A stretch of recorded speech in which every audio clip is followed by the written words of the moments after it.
Okay, so in order to customize OIM, you have to use a managed bean created by ADF or with ADF, and then you have to deploy it to OIM. So first things first is you have to grab all the libraries. So you need the OIM client, of course. So this document is a pretty good explanation of how to set up your environment. Of course, you'd want to use, the version 12. This is probably 11 or something. So be careful with that. So it tells you where to find all the OIM ADF libs and then the OIM client. And then there's a couple ways you can do it. You can follow the instructions here and replicate all the folders so that the JDev files work. Those files are basically a list of directory jar files, so you can import them into JDeveloper and it can find them. I did it a little bit different, but you can choose. I'll show you how I did it shortly. So this is just a way to get it set up, how to create the application. You're creating a model and a view, and that's in here, creating the ADF application. You have the tutorial here. That's about as far as you need to go for this example.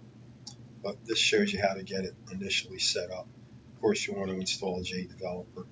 Okay, I'm running JDeveloper on a distribution called Ubuntu. It's Ubuntu Lite.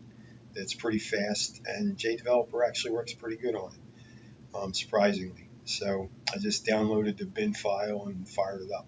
It's the 12.1.3 version. 12C, it's 12.1.3, something like that. But anyway, it worked with the 12C PS4. Okay, so here's what I did. So the libraries, what I did was I copied all the libraries over into a folder. I created a Java libs folder. I have an ADF folder that has all the model libraries, they tell you, and then all the view libraries here. Then I have the OIM client in here, and then I just went into tools, manage libraries, and created user libraries. And so here's the OIM client, the OIM model, the OIM view libraries. They're all in here. Okay.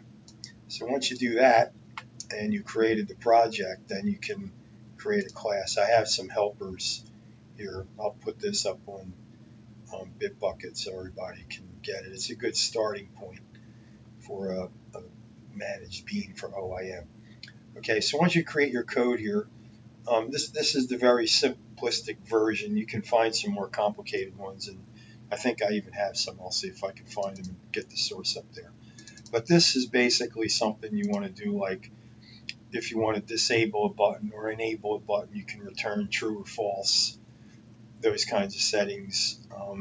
You can say if a panel should be visible to somebody, that kind of thing.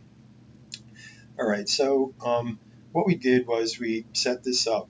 There's another document over here that I was using. I think it's over here.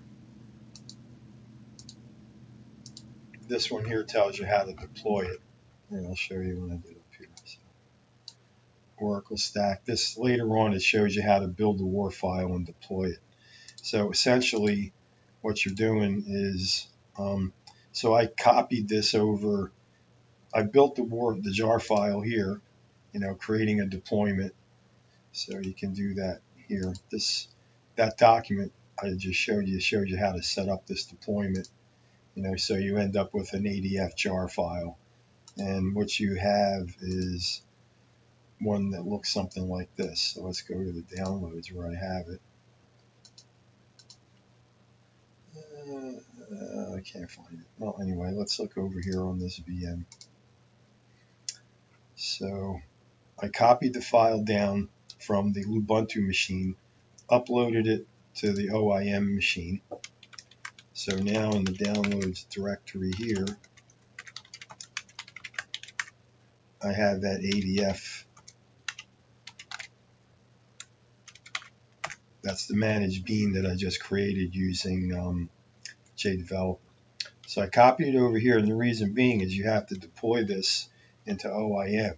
If you look for OIM, if you search the directories where OIM is installed, you'll find this war file.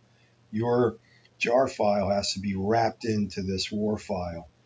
So what I do is I create a temp directory where I unwind the war file, and then in WebInf you have a lid folder, and then the lid folder you put your jar.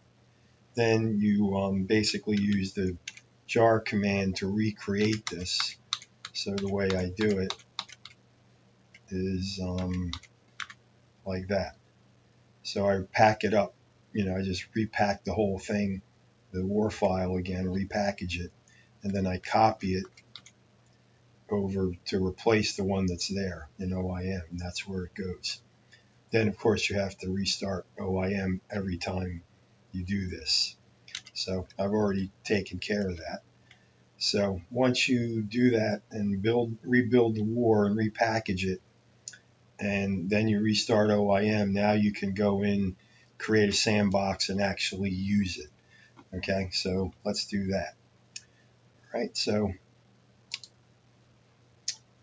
here's our identity.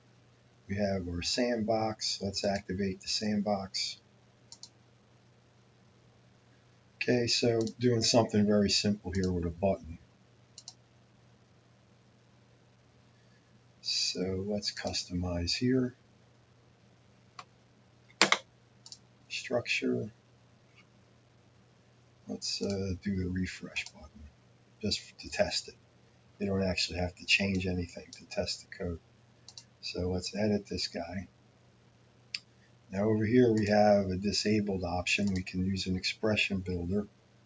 I have one already here. So we have two methods in that code. Okay, one other thing I forgot to show you is you have to go into this ADFC config, and this is where you define the backing bean. Okay, and we call it OIM extended context. It's very important. You'll see here. So when we have our function, that's what we're doing. We're telling ADF it's a backing bean scope. This is the name we gave the bean in the config, and this is the method in that bean. So if we test it, we should get back true. Okay, cool. So now we got the other one. Okay, this one's even better. So now this one lets you actually pass in the user from the actual OIM context. All right, so we'll set that there. Now if we go here into the logs, let's tap this down a little, put a marker there. Okay, we go here now, let's test it. Okay, we got back true because I'm just doing that all the time. But look over here. So now we actually printed out all of the roles and the admin roles that user has because we pulled them right from the OIM context right here. So we pass in the current user from the OIM context, and then we can use current user get roles, current user get admin roles, and that's what you get back. So there you have it. Not very difficult.